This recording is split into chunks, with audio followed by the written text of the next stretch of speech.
cobain zikir setiap ba'da subuh sampai sebelum terbit matahari 40 hari aja, itu kolbunya bercahaya itu Pak, hidupnya akan lebih terasa bermakna.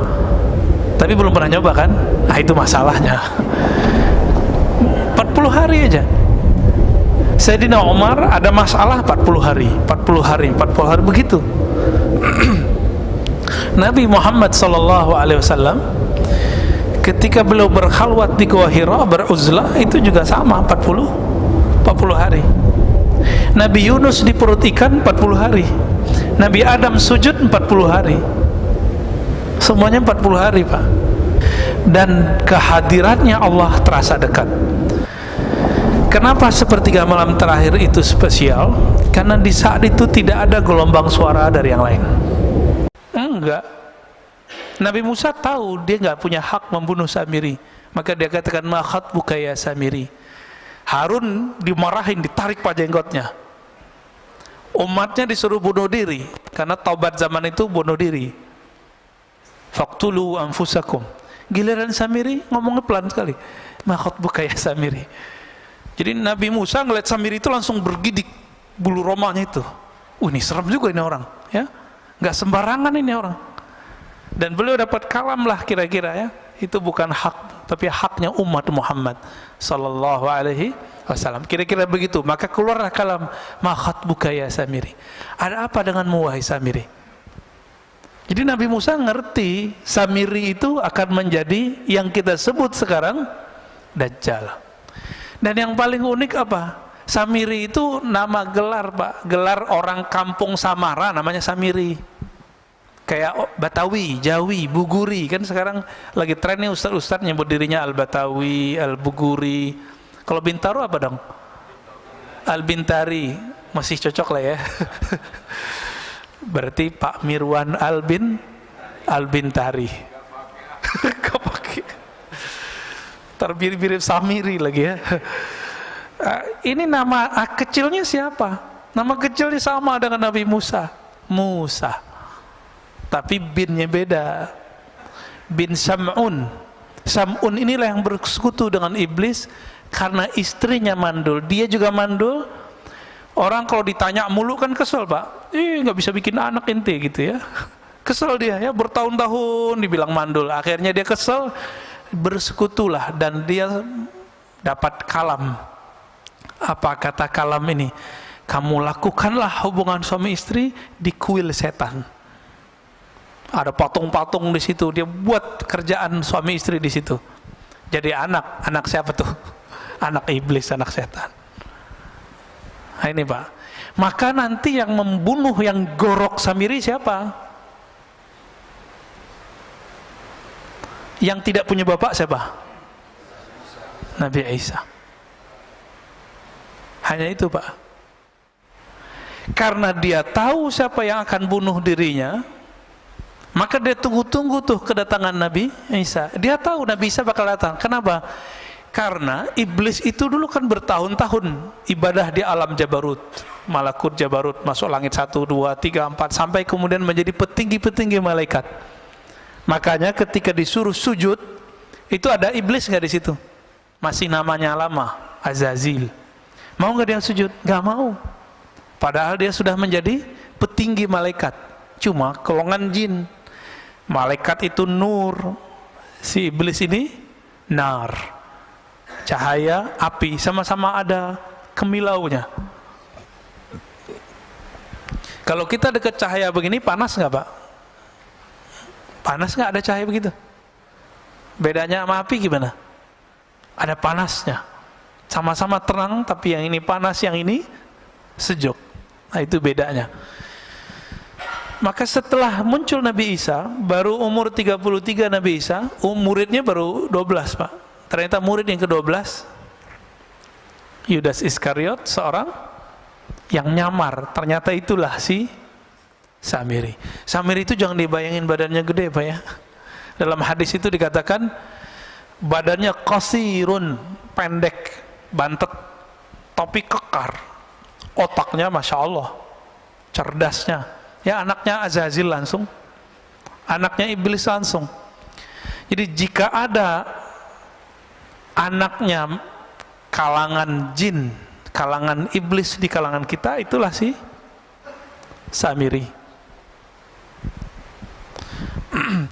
Tapi Samiri itu waktu kecil yang mengajar dia siapa? Jibril. Nabi Isa yang ngajar waktu kecil siapa? Jibril juga. Oh, jadi ini lumayan pas ini. Tapi Nabi Isa tidak diberi hak oleh Allah membunuh sendiri. Dia harus membunuh nanti bersama wali penutup umat Nabi Muhammad, yaitu Al-Imam Al-Mahdi. Itu sih bedanya ya. Makanya yang membuat skenario pembunuhan Nabiullah Isa, yaitu dia orangnya. Loh, dia masih hidup toh? Iya, masih hidup. Iblis saja masih hidup. Kok bisa? Ya, apa yang susah bagi Allah? Makanya ketika terjadi perdebatan antara pengikut Ibnul Jauzi yang mengatakan Nabi Khidir mati dengan pengikut pengarang kitab ini, jadi imam ini namanya Ibnu Athaillah Sakandari. Imam Ibnu Athaillah mengatakan, wahai penolak hidupnya Nabi Khidir, kalian lupa, bukankah ada makhluk yang bukan nabi, bukan wali, tapi masih Allah panjangkan umurnya hari ini, yaitu iblis, yaitu Samiri. Itu bisa panjang, kenapa ini nggak boleh panjang gitu? Oh, nggak ada dalilnya. Nggak ada dalilnya, ente yang nggak tahu dalilnya. Bukan berarti kita nggak tahu dalilnya. Kan dalil banyak, Pak. Dalilnya orang-orang ateis itu dalil empirik, nggak kelihatan, dia nggak percaya. Maka ateis itu nggak cerdas-cerdas amat, karena mereka kecerdasannya baru kecerdasan empirik. Empirik ini indrawi, nggak kelihatan, nggak terdengar, nggak ada. Jadi jangan dikira orang-orang ateis itu pinter-pinter, Pak. Itu justru kebodohan. Ada dalil yang kedua, dalil akli. Saya berpikir, saya percaya.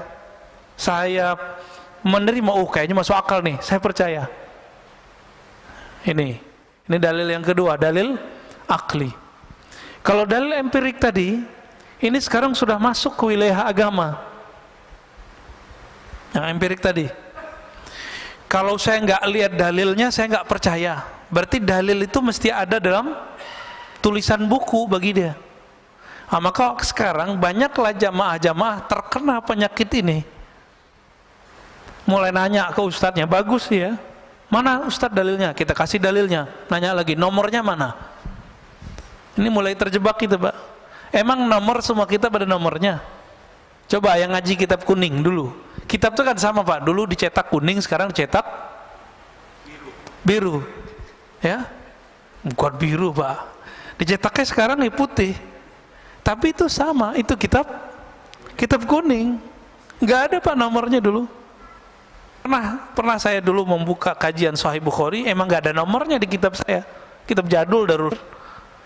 Si jamaah ngotot, mana nomornya? Ya, kamu lihat aja sendiri. Nah, ini jebakan empirik kepada orang beragama hari ini. Udah nggak percaya lagi sama kiai, sama ustadz. Nah, ada dalil pengalaman. Itu dalil juga. Bapak yang punya pengalaman hidup lebih panjang daripada saya, itu dalil hidupnya lebih banyak daripada saya.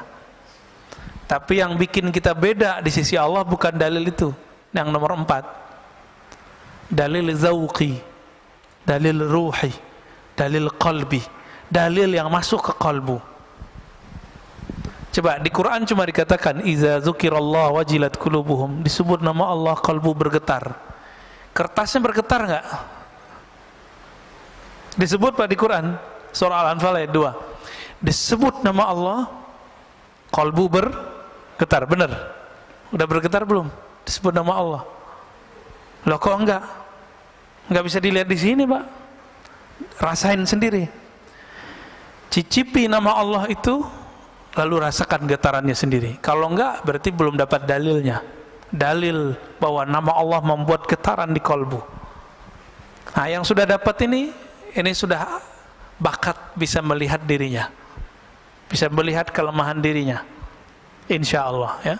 Nah, kembali ke yang tadi, Ibnu Athaillah mengatakan engkau dibukakan, dikasyafkan kelemahan dirimu lebih afdol daripada engkau dibukakan alam gaib. Gitu ya.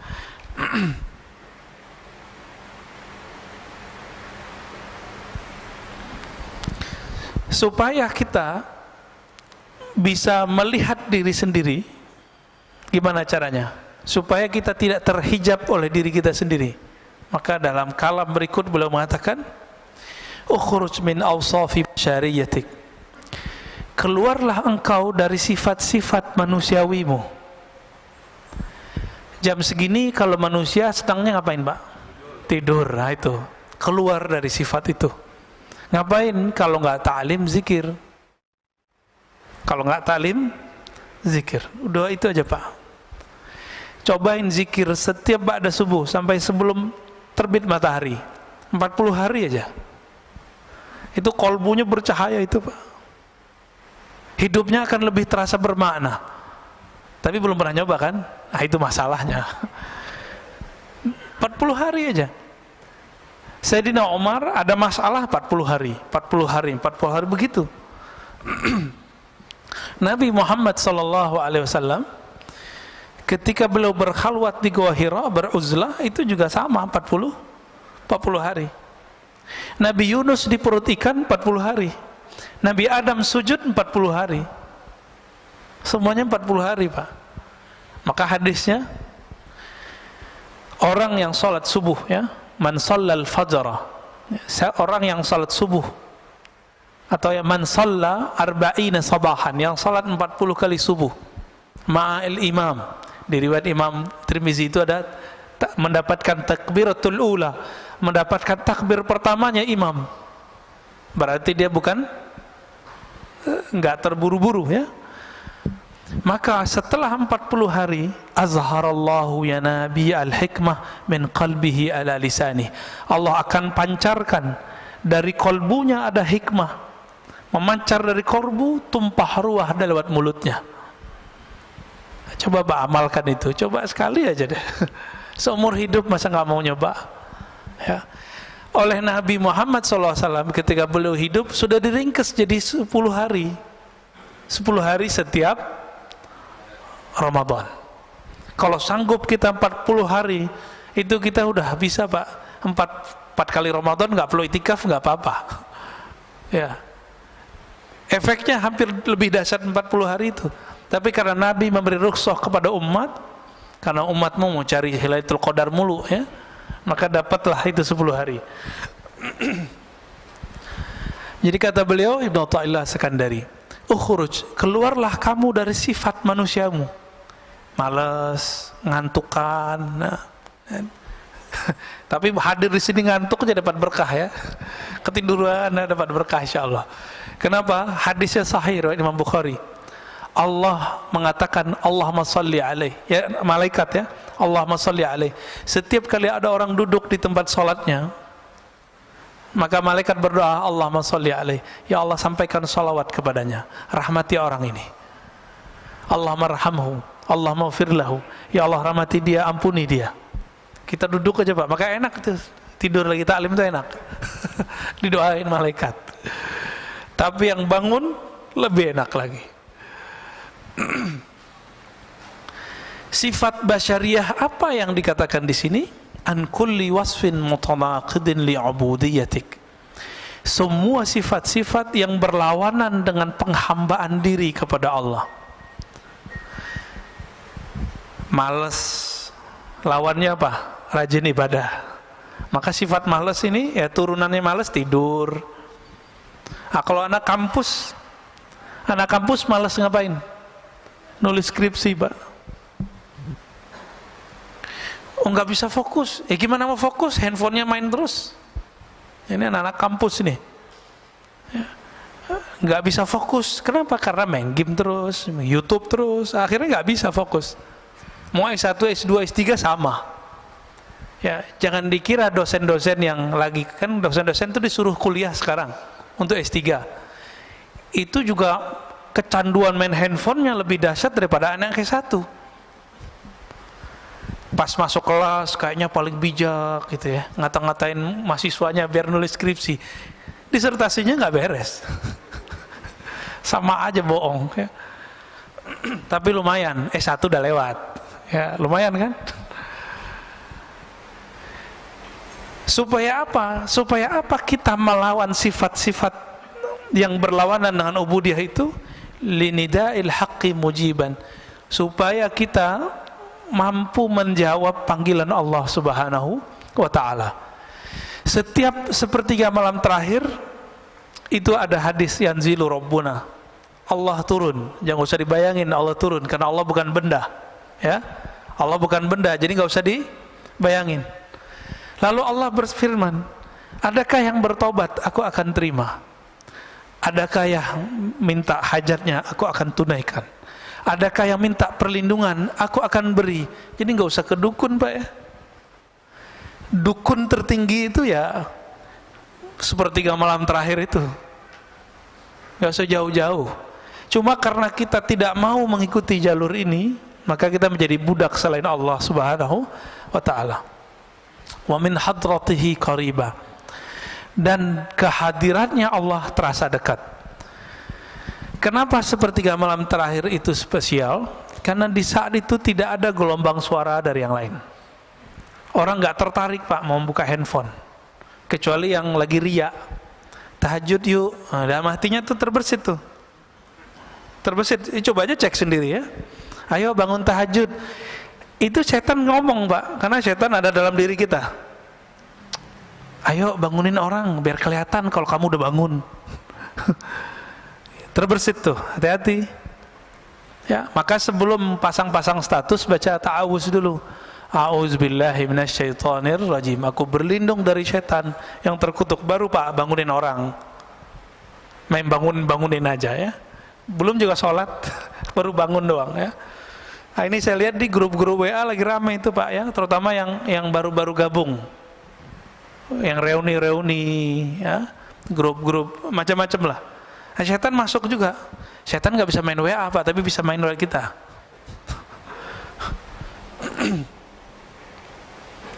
Bagian terakhir ya, aslu kulli ma'siyatin wa ghaflatin wa syahwatin ar-ridha 'anil nafs. Kenapa ada maksiat? Kenapa ada kelalaian? Kenapa ada kita ini mengikuti hawa nafsu? Apa jawaban beliau? Pokok penyebabnya adalah satu, ar-ridha 'anil nafs. Kita meridhoi kehendak diri, kehendak nafs, hawa nafsu. Contohnya nih, kalau melihat yang bening-bening itu nafs bukan? Benar ya? Kita membiarkan mata kita terpapar Pak. Ya sama aja, mau ustadz ke ustadz sama aja, pendeta nggak pendeta sama Pak, biksu nggak biksu sama, mau dia vegetarian, mau dia makan daging sama. Jadi jangan dikira orang vegetarian nafsunya rendah, enggak. Orang nggak bernafsu ya nggak makan. Yang nggak makan gimana tuh? Ya puasa terus dia tiap hari. Tapi tunggu dulu, kalau puasanya puasa Daud, itu nafsunya masih bisa besar Pak. Makanya Nabiullah Daud istrinya 100, gundiknya kita nggak tahu berapa. Kan raja, istri resminya berapa? 100, budak-budaknya lebih banyak. Nabiullah Daud, itu puasa Daud loh. Jadi beberapa kiai di Jawa itu menemukan ternyata obat kuat alami itu namanya puasa Daud. Jadi kalau cuma puasa Daud itu bukan melemahkan syahwat, justru syahwatnya tambah kenceng ntar. Ya. Nabi Daud karena tahu dia tambah kenceng, ini ya nikah lagi. Coba kita kan di Indonesia susah mau nikah lagi Pak. Curhat curcol ya. Itu Pak Mirwan tuh yang curcol tuh, bukan saya ya.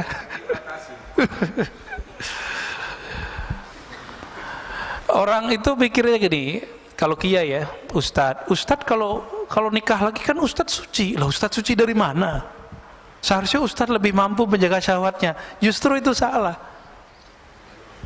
Imam Asyuti melihat kenapa ya para nabi ini banyak istri. Imam Suyuti mengatakan dalam syarah beliau dalam hadis Nasai, karena para nabi itu beban rohaninya berat, Pak. Dan pengalaman rohaninya jika itu datang, yang mampu menawar rasa itu cuma menikah. Nah, Nabi Muhammad itu seharusnya kan boleh nikah 100 Nabi Muhammad. Tapi beliau mendiskon dirinya sendiri. Seharusnya beliau boleh menikah seperti Nabi Sulaiman 400, Pak, istrinya Nabi Sulaiman. Hadisnya sahih itu. Ada di hadis sahih, ada di Bible. Jadi yang coba ngejek-ngejek Nabi Muhammad, kasih tahu aja, Solomon istrinya 400, guntingnya 600. Ya. Kenapa begitu? Karena ketika orang mendapatkan pengalaman rohani, itu namanya ahwal. Itu gejolak dalam dirinya. Itu hanya bisa ditawar, bisa diredam cuma dengan menikah. Itu sebabnya para nabi itu istrinya banyak. Loh, kok begitu Ustaz? Ya emang begitu, mau gimana lagi? Ini mohon maaf. Kenapa di surga yang disebut selalu hurul ain, al-hurul ain, hurul ain, bidadari, bidadari, bidadari. Mohon maaf ya. Kenapa? Ya bukan. Kalau Quran turun di Arab, ya bukan, Pak. Quran turun di bumi, sama, mau di Arab mau di mana sama. Pak Mirwan ditaruh gadis depan masih minat loh, walaupun sudah umur berapa? 67 masih minat itu. Tuh tandanya. Kalau kuat kan nggak tutup mata. Kenapa? Iming-imingan surga itu selalu bidadari. Syahwat kan urusannya. Kenapa ada orang jadi teroris, bunuh-bunuhin orang, ketika ditanya, ketika dia gagal, dijawab apa? Saya mau menikahi 72 bidadari. Kita cek hadisnya, hadis Imam Tirmizi, hadisnya sahih, Pak. 72 urusan, mohon maaf, urusan syahwat doang dia harus bunuh seorang. Waras gitu? Nggak waras, Pak. Maka kadang-kadang orang beragama kalau caranya tidak benar, jadi nggak waras. Otaknya syahwat aja tuh, ya. Mikirin bidadari yang montok-montok gitu-gitu, ya. Kenapa? Ternyata di surga itu nikmat paling tinggi itu memandang Allah. Satarawna rabbakum kama tarawna syamsa bila sahab, kama tarawna al-qamar fi lailatul badr. Kamu akan memandang Allah nanti di surga seperti memandang matahari tanpa ada awan, memandang rembulan di bulan purnama, di malam bulan purnama. Dan itu memandangnya lebih nikmat dari semua nikmat seksual. Kita pengen ngurusin mata aja harus kena macet dulu di puncak. Enggak.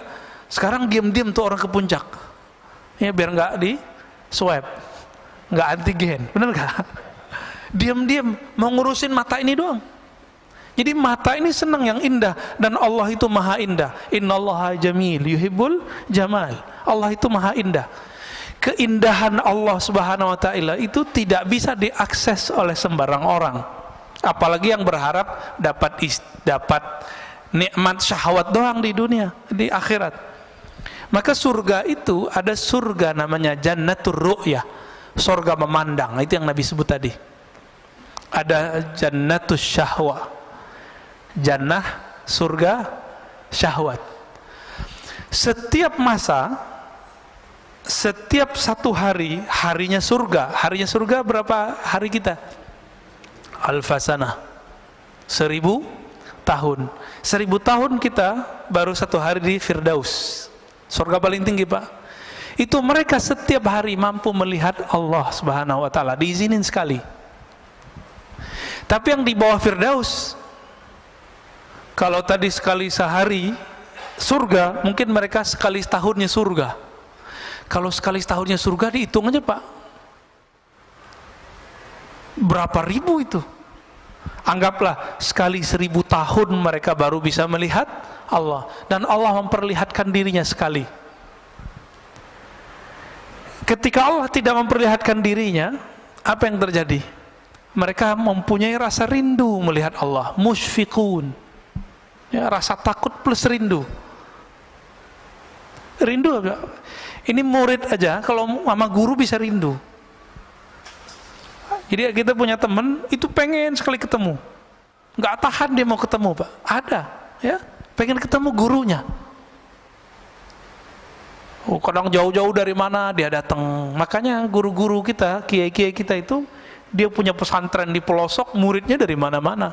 Itu kerendian murid kepada guru, apalagi Tuhannya guru. Itu lebih dahsyat Pak. Apa yang bisa menawar itu, yang bisa meredam itu semua gejolak itu? Itu hanya nikmat syahwat. Maka dikasihlah 72 bidadari, itu mah kecil Pak. Terlalu sedikit 72 itu. Ya, mungkin ada yang kasih 1000 ntar ya, kan asik tuh. Tapi bisa nggak menawarnya? Dia hanya sesaat. Makanya ahli surga itu nanti mencari ilmu ma'rifatullah lagi kalau dimasuk surga. Mumpung masih di dunia, cari Pak ilmu ma'rifatullah sekarang. Jangan cuma ilmu zahir doang yang dicari. Cari ilmu ma'rifatullah. Saya lagi belajar zikir. Zikir beda dengan ilmu ma'rifatullah. Zikir itu cara mendekat. Kalau ma'rifat itu keilmuan, masuknya ke alam rohani. Cari ilmu itu mumpung masih dunia. Tapi hati-hati, sekarang di YouTube banyak yang begitu, nggak usah dipercaya, ya. Sekarang di YouTube tuh banyak yang ngaku-ngaku kajian-kajian ini, kajian Nur Muhammad, kajian, ada yang benar, ada yang enggak Pak, ya.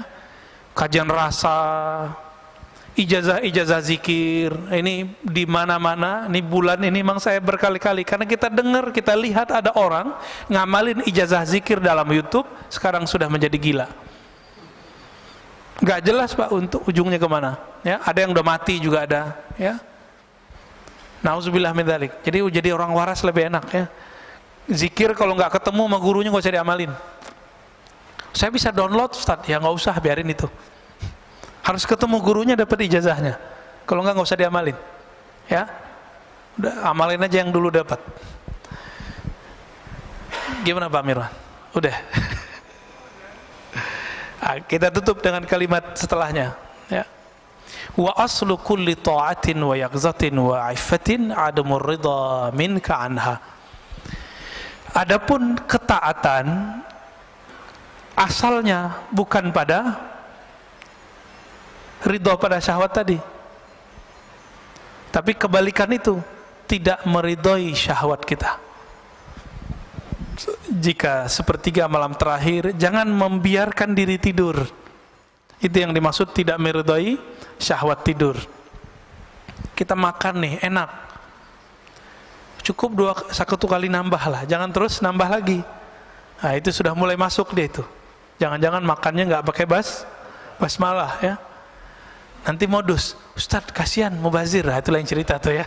Mubazir kan teman setan, itu lain cerita ntar. Jadi Imam Nu'ta'ilah memberikan oleh-oleh bagi kita supaya kita lebih mengenal diri, sehingga kenal Allah, maka ketahuilah aib diri. Keluarlah dari sifat-sifat manusiawi yang rendah dan kita mengambil jalan rohani yang tinggi. Dan ditutup oleh beliau bahwa ketaatan dimulai dengan tidak meridhoi hawa nafsu, sedangkan kemaksiatan, kelalaian dimulai dari meridhoi hawa nafsu. Semoga Allah membimbing kita ke jalannya. Amin ya rabbal alamin. Ada yang mau didiskusikan Pak? Pasti Pak Mirwan lagi nih. Tafadhal. Bismillah.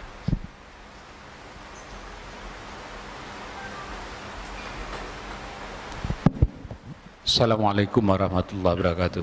Waalaikumsalam warahmatullahi. Tadi dikatakan bahwa Musa Samiri, Musa bin Sam'un As-Samiri. Musa Samiri itu sekarang pun sudah ada. Kita semuanya menganggap Musa Samiri itu waktu zaman Nabi Musa aja, habis itu sudah tidak. Ya, ya. Kalau itu yang terjadi, berarti Dajjal pun demikian. Dajjal pun dari dulu sampai sekarang juga udah ada, bukan kita menunggu Dajjal. Ya, di Indonesia pun banyak Dajjalnya.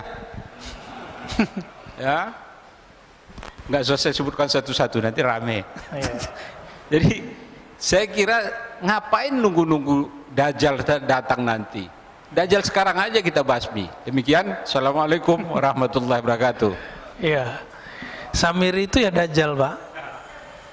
Jadi ada Dajjal yang teri, ada Dajjal yang kubro, yang asli itu. Itu Samiri. Sahabat-sahabat Nabi beberapa diizinkan oleh Rasulullah untuk bertemu. Bahkan ada yang dia lagi berlayar terdampar di satu pulau.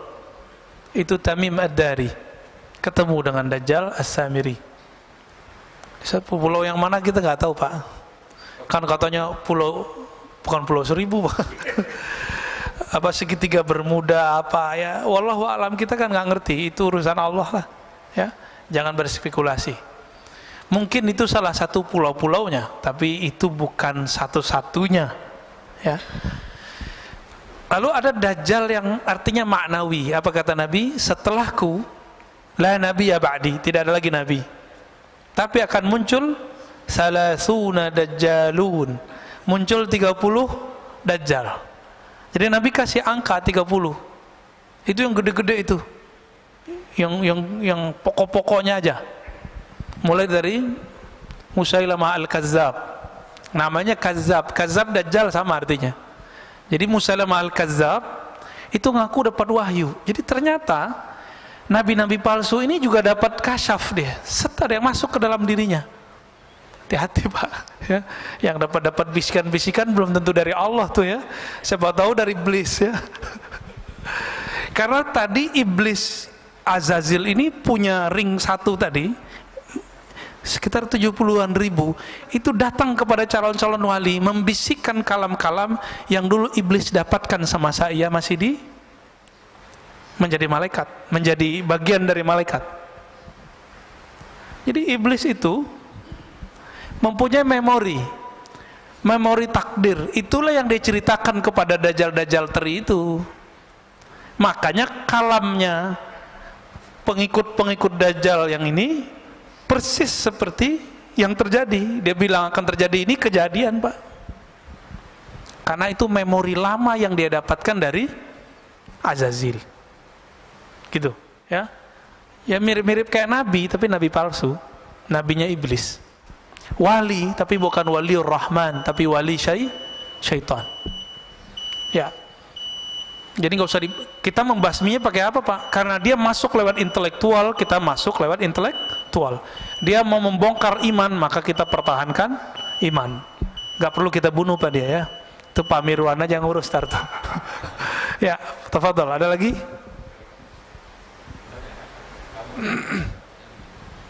Ya, fadhol. Assalamualaikum Pak Ustadz. Assalamualaikum.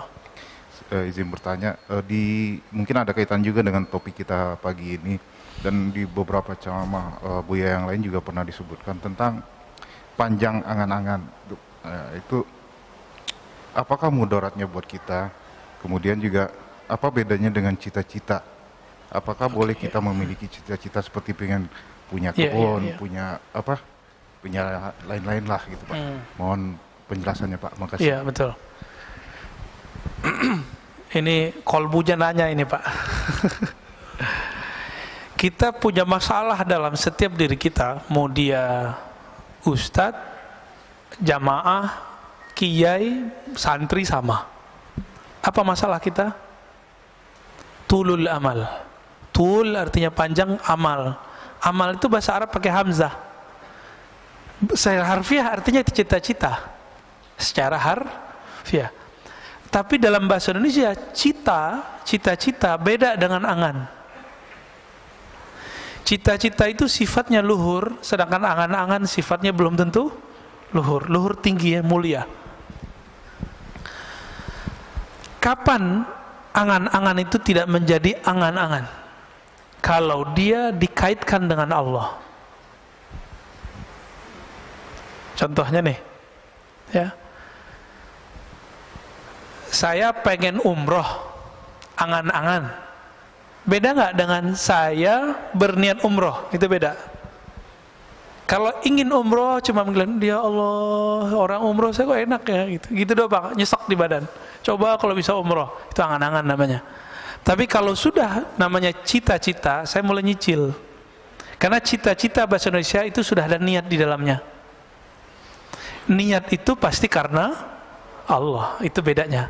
Jadi ketika dilibatkan Allah di dalamnya, jadi dijadikan Allah sebagai tujuan akhir, maka angan-angan langsung berubah menjadi niat. Langsung berubah jadi niat, Pak dia. Bapak niat, misalnya nih, ada di antara antum yang masih ngontrak misalnya. Misal, sedih gitu, ya Allah, ngontrak saya, ya Allah. Kasihan anak-anak, rumahnya kecil. Lalu kita berdoa, ya Allah, saya ingin menunaikan kebutuhan anak istriku, tolong izinkan ya Allah. Lalu orangnya bekerja. Itu baru namanya niat. Kalau angan-angan gimana? Tidur aja, Pak. Angan-angan aja. Kalau ada temannya beli rumah, nyesek aja. Orang nyicil rumah, nyicil doang, ngejek ya. Nyicil kan lebih cakep, Pak, daripada ngontrak. Kalau nyicil, dia nyewa tapi berujung dengan kepemilikan, ya enggak? Kalau nyewa, mau 1000 tahun nyewa, tetap aja nyewa. Nah, itu beda orang berniat dengan orang berangan-angan. Dan tulul amal ini adanya di sini, Pak, di fikrah. Sini dia. Ketika tidak dilibatkan kolbu, maka dia menjadi angan-angan. Dan biasanya bikin orangnya suka ngayal, suka melamun. Nah, beda dengan yang berniat. Kalau yang berniat, diamnya berpikir. Kalau yang angan-angan ini, diamnya melayang. Diamnya ngayal aja, gak jelas. Kalau udah ngayal, setan masuk nggak? Masuk. Tapi kalau berpikir, setan susah nembus. Jadi setan tuh nggak bisa nembus orang mikir. Itu hebatnya. Nggak perlu kita sakti untuk melawan setan. Berpikir aja, nggak masuk, Pak, setan. Abu Bakar karena berpikirnya cepat, dia langsung tahu, kalau Muhammad yang ngomong saya percaya. Tuh fikirannya main, fikrahnya oke. Jadi fikrahnya salim. Jadi nggak tulul amal, ya. Sayyidina Umar banyak nanya. Tapi setelah fikrahnya selesai, dia pertanyaannya sedikit. Nah, ini dia. Jadi boleh nggak kita bercita-cita? Ya mah harus bercita-cita. Nah, cita-cita ini kalau dalam bahasa Arab yang positif itu disebut himmah aliyah. Coba kalau nanti saya mapan, saya akan tahajud setiap malam. Ya, saya akan misalnya bagaimana? Kayak Pak Mirwan nih, jamaah setiap saat. Saya akan tahfiz Quran, itu namanya cita-cita, himmah. Bahasa Arabnya himmah aliyah. Tapi coba cek, Pak, nanti. Kalau dia sudah mapan, dia kerjakan nggak yang dia cita-citakan dulu? Maka di hikam nomor 2 itu disindir orang-orang yang tuh dulu punya cita-cita tinggi, setelah dia mendapatkan kesempatan itu, cita-citanya dia pinggirkan. Ini setan kan gak akan diem. Setelah semua cita-cita Bapak terwujudkan, maka dikirimlah handphone ke kita, dikirimlah TV online kepada kita. Apa yang terjadi? Kita bisa duduk di depan TV 2 jam, bisa di depan YouTube 2 jam, tapi tidak bisa zikir 2 jam, nggak bisa baca Quran 2 jam. Ini tanda-tanda kalau antum tuh perdaya semua. Sama, saya juga begitu, ya. Kena semua kita ya. Ya, saya juga kena, Pak. Sama-sama kita perbaiki. Ya, ada lagi, Pak, cukup? Cukup lah ya. Oh, masih ada. Ini Ahlul Bait ini. Assalamualaikum, Ustaz. Caranya 2, Pak. 1 berguru. Nanti guru itu kasih guidance, kamu amalkan ini. Karena kita percaya sama guru ini, kita tahan, Pak, 2 jam di depan mushaf. Itu 1. Yang kedua, kalau udah berguru, ilmui apa yang diamalkan. Sahabat itu kenapa sanggup zikir dari ba'da subuh sampai zuhur? Itu mereka nggak beranjak. Karena dia tahu rahasia zikir ba'da subuh sampai syuruk, apalagi lanjut gitu. Kayak weekend begini. Katanya kalau sudah mapan, pengen di masjid aja. Ya, kena corona, Pak. Intinya masjid apa? Zikir toh. Intinya masjid baca Quran, intinya masjid taklim. Ini taklim bentar aja udah gelisah, ya kan? Udah syuruk nih. Ini cara setan nipu nih Pak, hati-hati. Hati-hati di situ. Ya. Nah, tapi yang belum tahu ya nggak apa-apa. Lebih afdal ngaji apa sholat? Hah? Ngaji, beneran. Dulu Imam Malik lagi taklim, azan, kan beliau ngajarnya di Masjid Nabawi, azan Pak. Tiba-tiba ada seorang murid langsung dikemas tuh kitab-kitabnya, dimasukin ke kopernya lah kalau gitu sekarang. Lalu Imam Malik nanya, bro, ente mau kemana? Mau sholat sunat Tuan Guru. Apa kata Imam Malik? Oh gitu ya, menurut kamu lebih afdol berilmu atau sholat sunat? Apa jawaban dia? Bingung juga dia Pak. Tapi dia pikir-pikir, iya ya, berilmu. Udah, gak jadi Pak, dia taruh lagi kitabnya. Masih ingat ada dalil hadis bahwa Allah lebih suka kepada orang alim yang tidur daripada orang yang tidak berpengetahuan lagi sholat. Karena orang yang gak berpengetahuan sholat, dia merasa dirinya alim, dia merasa dirinya lebih mengerti, dia merasa dirinya suci dengan sholatnya. Coba Pak, kalau semua orang kayak tadi, wah syuruk nih pada sholat semua, saya ngomong sendiri dong. Kan kacau itu. Ini akibat ya, akibat kita nggak bisa melempatkan sesuatu pada tempatnya. Cuma 2 kali seminggu kok, sekarang udah dihapus kok yang pagi-pagi yang lainnya kan. Udahlah ya. 3 lagi. Udah Pak, kalau nggak ada nggak usah ditahan Pak.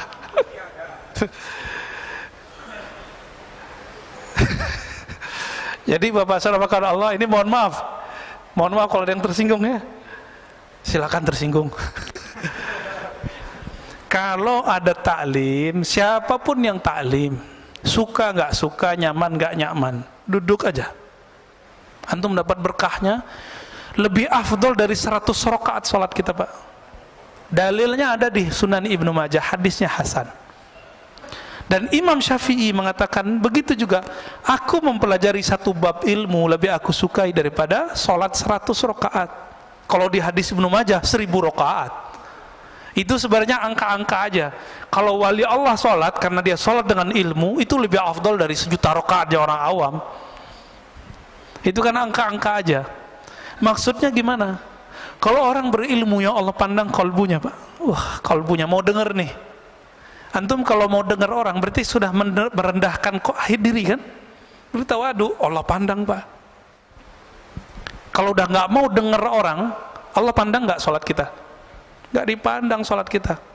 Makanya kalau isya itu ya, kita kalau taklim ba'da maghrib sampai isya, kita lagi ngaji dia langsung sholat Pak masuk. Dia nggak tahu adabnya. Ini kita kasih tahu adabnya. Kalau kita masuk ke satu masjid, orang lagi taklim, cukup istighfar, salawat, duduk. Istighfar minta ampun, ya Allah saya masuk masjidmu tidak sholat. Kenapa? Ilmumu lagi ditebar. Kita minta izin duduk. Duduk langsung. Itu lebih afdol daripada sholat tahiyatul masjid di 100 masjid. Gitu. Jadi benar Pak. Ya. Karena yang Allah pandang selalu kolbu, bukan gerak fisik. Innallah yanzuru ila qulubikum. Allah pandang kolbumu, bukan fisikmu. Dan Allah lebih senang lagi nanti nih, setelah ini Bapak sholat, wah dapat 2 deh. Udah dapat ilmu, dapat sholatnya. Allah pandang kolbunya, Allah hargai rakaat-rakaatnya. Semoga kita pagi ini diberkahi oleh Allah. Semoga Allah angkat derajat siapapun yang hadir hari ini. Allah pandang kita meskipun kita tidak beramal banyak. Allahumma rfa' darajatana bi'ilmik. Ya Allah angkat qalbu kami, hati kami, ruh kami dengan ilmu mengenal Engkau. Rabbana atina fid dunya hasanah wa fil akhirati hasanah wa qina adzabannar. Berikan kami kebahagiaan di dunia ya Allah dan kebahagiaan memandang-Mu di akhirat ya Allah. Wa sallallahu ala sayyidina Muhammad walhamdulillah rabbil alamin. Assalamualaikum warahmatullahi wabarakatuh.